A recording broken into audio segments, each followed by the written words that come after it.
Yes, plenty more on the World Cup to come, but let's get to some transfer news now. Michael Bridge joins us in the studio with some breaking news from Arsenal. Yes, and it's good news for Arsenal. They have activated the option to make Piero Hincapié's loan from Bayer Leverkusen to a permanent deal. Now, of course, the defender joined on initial loan from Leverkusen last summer and helped Arsenal to lift their first Premier League title for 22 years. Now, Sky Sports News understands the option price for Hincapie is the region of £34.5 million, and the 24-year-old has signed a 5-year contract. Hincapie made 39 appearances in all competitions last season and started in the Champions League final against PSG. So good news for And I guess Arsenal. you followed the same pattern as the team as a whole, didn't you? And it maybe didn't start the season as you would have hoped for, but do you think you're back to your best now? Yeah, definitely. I think that's football, that's the enjoyment, that's the part of it. Is you're not always going to play well, and it's a challenge to go again the following week and to improve on what you need to improve on and work. Yeah, I didn't start the season how I'd have liked, neither did the team, and that's how football is. You can't always play well.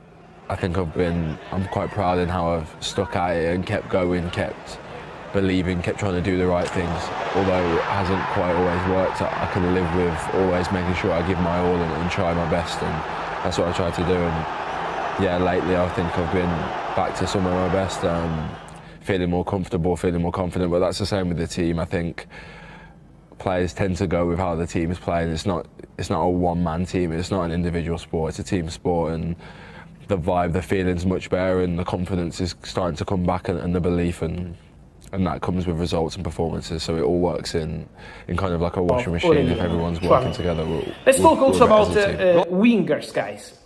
Wingers, because the questions are again on Morgan Rogers. I keep mentioning Morgan Rogers as the number 1, 2 and 3 target for Arsenal. They want to go for him. They made very good progress on player side, so Arsenal are working hard on a deal to sign Morgan Rogers from Aston Villa. They are in conversations, they are in negotiations, the deal is absolutely on. So Morgan Rogers to Arsenal is a really concrete story on player side. Then there is the club-to-club side, and obviously it's going to take some time before we know how the negotiations will progress, how much Arsenal will offer, how much Aston Villa want. It's still early stages between clubs, but it's advancing on player side, there is no doubt. He's the player wanted by Mikel Arteta. He's the player seen as the top target, so they are ready to make a big investment on Morgan Rogers. The player is also very tempted about this possibility to go to Arsenal. The project is ambitious. They won the Premier League last season, Champions League finalist, till the penalties. So the feeling is very good between Morgan Rogers and Arsenal. Now it's on closing this agreement between the clubs. The conversations, again, will continue very soon, but they expect Arsenal to focus this summer, the beginning of the summer transfer window. Decisions and plans are being made at the moment. What level of activity is going on behind the scenes at clubs right now?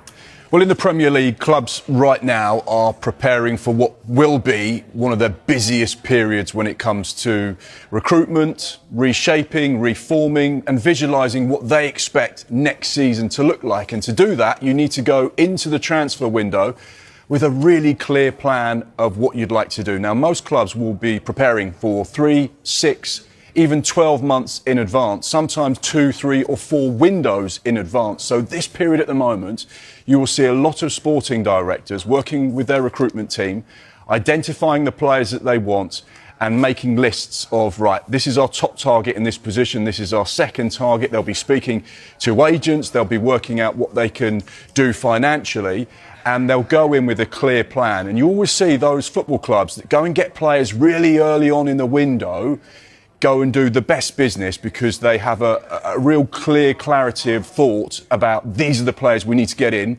and we don't want to mess around, because the longer you leave it, the more you pay in agents' fees, and you run the risk of losing those top targets. Now, this summer is crucial because we have something right in the middle of the transfer window called the World Cup.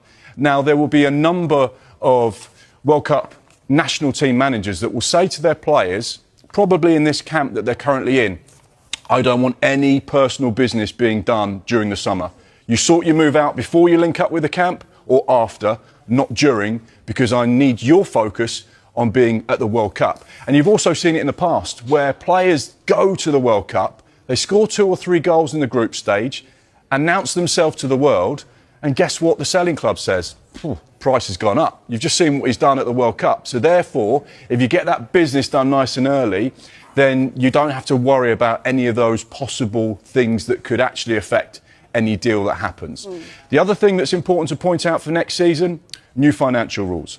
PSR currently in place, but in the background of this season, you've got SCR, squad cost ratio, but squad cost ratios come in next season, so clubs have to be mindful of the fact that actually they're operating to slightly different financial parameters for next season. So they need to make sure that when they go into the window, they know exactly what they can spend. Now, for some clubs, that's really difficult because, for example, Newcastle or Aston Villa or Liverpool or Chelsea, are you in the Champions League, yes or no? We don't know. But getting into the Champions League is worth a minimum of £18 million. So therefore, that could quite substantially affect their budget, and it will also affect the players that they can try and attract, because some players will say, look, I'd love to go to you, Chelsea, but you've missed out on Champions League football. I'd love to go to you, Newcastle, but you've missed out. So actually, I'd rather go to a team that's playing in the Champions League. So all these factors are going on in the background at the moment, which affects what will happen in the summer. But sporting directors right now have to take everything into consideration, and these are all the conversations, the things they'll be saying, right, this is what's going to affect what we can do.